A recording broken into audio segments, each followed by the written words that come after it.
Iran ने Israel में Microsoft की बिल्डिंग को निशाना बना दिया है। ये बड़ी अपडेट हम आपको बता रहे हैं कि माइक्रोसॉफ्ट की बिल्डिंग को टारगेट किया है। ईरान का दावा है कि माइक्रोसॉफ्ट इजराइल और अमेरिकी सेना के साथ मिलकर मिसाइल इंटरसेप्ट करने की टेक्नोलॉजी बना रहा है, इसीलिए ईरान ने टारगेट किया है। अब देखिए, ये बड़ी खबर हम आपको बता रहे हैं। सुबह इजराइल ने उत्तरी ईरान के औद्योगिक जो इलाके हैं उनको टारगेट किया था, और अब खबर आ रही है कि जो माइक्रोसॉफ्ट की बिल्डिंग है ईरान ने उसी को टारगेट कर दिया है। और वो कह भी रहा है, इसके पीछे वो तर्क दे रहा है, बता रहा है कि हमने टारगेट इसलिए किया क्योंकि जो माइक्रोसॉफ्ट है वो इजराइल के साथ मिलकर ये नई टेक्नोलॉजी से बना रहा था। और इसी बीच एक और बड़ी खबर, ईरान के मिसाइल अटैक में इजराइल में भारी तबाही। मिसाइल हमले से इजराइल में कई इमारतें क्षतिग्रस्त हुई हैं। मिसाइल हमले के बाद भागते दिखे हैं लोग, लगातार लोग भागते हुए दिख रहे हैं। मिसाइल हमले के बाद ईरान के मिसाइल अटैक में इजराइल में भारी तबाही की जानकारी मिल रही है। इससे पहले भी आपको बता दें, ईरान ने इजराइल में माइक्रोसॉफ्ट बिल्डिंग को निशाना बनाया। ईरान का दावा है कि माइक्रोसॉफ्ट इजराइल और अमेरिका सेना के साथ मिलकर मिसाइल इंटरसेप्ट करने की टेक्नोलॉजी बना रहा था, इसीलिए ईरान ने टारगेट किया। सुबह इजराइल ने उत्तरी ईरान के औद्योगिक इलाकों को निशाना बनाया था, जिसके बाद ईरान ने इजराइल पर हमला किया। ये बड़ी खबर बता रही हूँ, ईरान के मिसाइल अटैक में इजराइल में भारी तबाही की तस्वीरें सामने आ रही है। वहीं ईरान ने इजराइल पर जो बैलिस्टिक मिसाइल दागी है, उस मिसाइल के गिरने से सड़क पर कई फीट गहरा गड्ढा हो गया है, उसकी तस्वीरें भी सामने आई हैं। ईरान ने इजराइल पर एक बार फिर से बैलिस्टिक मिसाइल दागी है। मिसाइल गिरने से सड़क पर एक बड़ा गड्ढा भी देखा गया है। और इतना ही नहीं, कल जब 30 बैलिस्टिक मिसाइलों से सीधा हमला किया गया था, तो उसके बाद तेल अवीव से लेकर के हाइफा तक कई जगह नुकसान देखने को मिला था। अब ये तस्वीर उस वक्त की है जहां मिसाइल अटैक किया गया, जिसके बाद जमीन में नीचे तक गड्ढा हो गया है। यानी कि आप समझ सकते हैं, अगर वहां पर कोई स्ट्रक्चर होता तो एक बड़ा नुकसान भुगतना होता यहाँ पर इजराइल को। हालांकि जमीन थी, सरफेस थी, और इसकी वजह से एक बड़ा गड्ढा वहां पर नोटिस किया गया है। ईरान ने इजराइल पर ये जो बैलिस्टिक मिसाइल दागी, उससे कहीं ना कहीं ज्यादा से ज्यादा नुकसान करने की कोशिश जरूर की जा रही है, लेकिन यहाँ किसी भी तरीके से कोई भी बिल्डिंग नहीं थी, जिसकी वजह से जमीन पर यह गहरा गड्ढा हो गया है। बैलिस्टिक मिसाइल से लगातार हमला किया भी जा रहा है। ये कोई पहली बार नहीं है जब से ये युद्ध शुरू हुआ है। आज युद्ध का 8वां दिन है, और इसके साथ साथ अमेरिका के रुख को लेकर के कहीं ना कहीं कंफ्यूजन देखने को मिल रहा है। अमेरिका की तरफ से ये कहा जा रहा है कि वो स्पष्ट करेगा कि आखिरकार कब युद्ध में कूदेगा। तो एक बड़ा पैनल हमारे साथ है, मैं जल्दी से आपको बता दूं, major general SP Sinha defence expert हमारे साथ हैं। हमारे साथ निपुण आलम बायन हमारे साथ स्टूडियो में इस वक्त मौजूद हैं, जो कि राजनीतिक विश्लेषक भी हैं। Colonel Jassi Sodhi defence expert हमारे साथ जुड़ गए हैं। लेकिन आप सभी का बहुत स्वागत है। मेजर एसपी सिन्हा सर, मैं आपके पास आना चाहूंगी, समझना चाहूंगी कि लगातार जो ईरान इजराइल में तबाही मचा रहा है, चाहे फिर वो माइक्रोसॉफ्ट की बिल्डिंग में हो, क्योंकि उसको ये था कि इंटरसेप्ट करने का कुछ सॉफ्टवेयर बनाया जा रहा है। अगर हम बीते दिन की बात करें तो इजराइल के स्टॉक एक्सचेंज मार्केट में जो बिल्डिंग थी वहां पर भी टारगेट किया गया, अस्पताल में टारगेट किया गया, जिसको इजराइल ने वॉर ऑफ क्राइम बताया। ऐसे में यहां पर लग रहा है कि ईरान रुकने वाला नहीं है, लगातार ताबड़तोड़, ना वो अमेरिका से डर रहा है ना इजराइल से डर रहा है। ये पहली बात तो है कि जो ईरान का एक्शन है वो अनएथिकल है।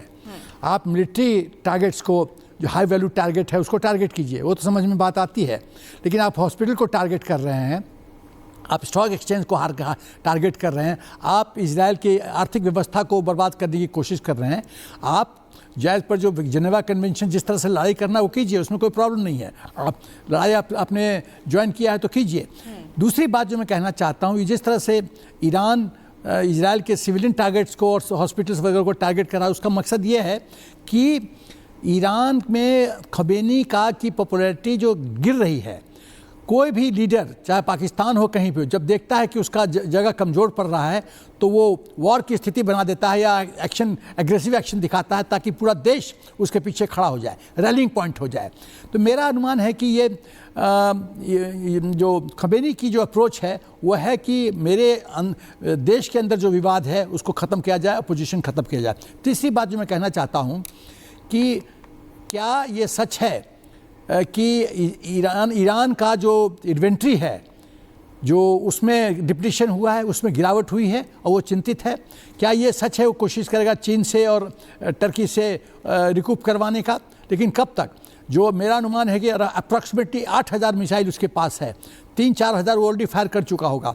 और उसका मैं इस बात का द्योतक है कि वो 12 जून तक उसने 100 से 200 मिसाइल 6 वेव्स में इस्तेमाल किया था। उसके बाद वेव्स में गिरावट हुई है, और उसके बाद फ्रस्ट्रेशन में जैसे एक दिया बुझने के पहले फपकता है, उसी तरह से मैं ईरान का हरकत देख रहा हूँ कि वो अब इस तरह से सिविलियन टारगेट को करके एक इंप्रेशन जमाना चाहता है कि वो गिव अप नहीं किया है और लड़ता रहेगा। लेकिन कब तक 8,000 उसके मुझे जिसमें से 4-5 हज़ार बचे होंगे, कब तक वो लास्ट करेगा, और कब तक चाइना और टर्की और उसको सपोर्ट करेगा। पाकिस्तान तो उससे खेमे से गया, क्योंकि मुनीर ने तो जाके हाथ मिला लिया है मिस्टर ट्रंप से। ये जो कब तक का जवाब है, यही ढूंढा जा रहा है ना। सोडी सर से पूछ लेते हैं, आपको क्या लगता है कि अब 8 दिनों की जंग में इजराइल कमजोर हुआ है कि ईरान कमजोर हुआ है? क्योंकि इजराइल पहले से भी अलग अलग फ्रंट पर हूती विद्रोहियों से और अलग अलग फ्रंट पर वो लड़ता रहा है। ये मेरा सौभाग्य है कि मैं आपके न्यूज चैनल पर हूं और विख्यात को पैनलिस्ट के साथ हूं। देखिए, एक प्रसिद्ध कहावत है कि जंग में सब जायज है। जो इजराइल ने खुलेआम गाजा पट्टी में किया, अब वही चीज ईरान इजराइल में कर रहा है। दोनों तरफ से ताबड़तोड़ हमले हो रहे हैं। ईरान को पूरी तरह से चीन और रूस समर्थन कर रहे हैं। अमेरिका अब तक जंग में इसलिए नहीं कूदा है क्योंकि चीन और रूस ने साफ संदेश दे दिया है कि अगर अमेरिका जंग में आया तो दुनिया के लिए घातक साबित होगा। अन्यथा अब तक तो अमेरिका ने कब का इस जंग में कूद जाना था, तो अमेरिका तो इस जंग में कूदेगा नहीं, क्योंकि रूस और चीन ने एक कड़ी चेतावनी अमेरिका को दे दी है।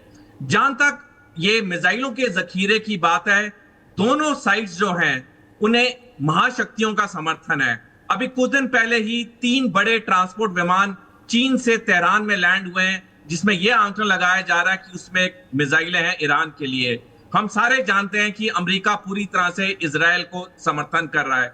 तो जब तक ये महाशक्तियां दोनों देशों को समर्थन करती रहेंगी, ये दोनों देश एक दूसरे पे ताबड़तोड़ हमले करते रहेंगे।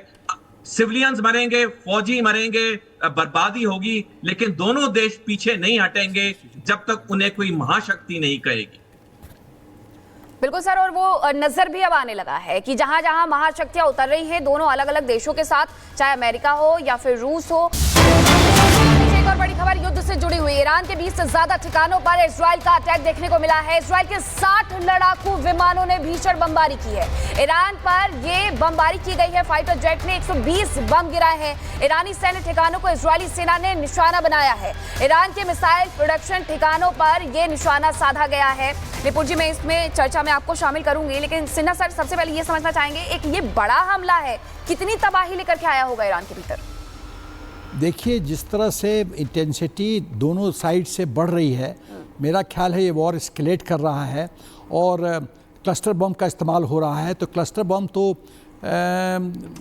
काफ़ी देश हैं, मोर देन 50 देश हैं जो उन्होंने साइन किया अगेंस्ट में कि इस्तेमाल नहीं होना चाहिए। द वेरी फैक्ट कि मोर देन 50 ने साइन किया, इसका मतलब है कि कुछ इमोरालिटी जुड़ा हुआ है क्लस्टर बम के इस्तेमाल से। लेकिन काफ़ी 6-7 देश हैं जिन्होंने साइन नहीं किया है। युद्ध में there is nothing fair in love and war. तो वॉर में तो कोई चीज़ फेयर होता नहीं है और कोई फॉलो भी नहीं करता है।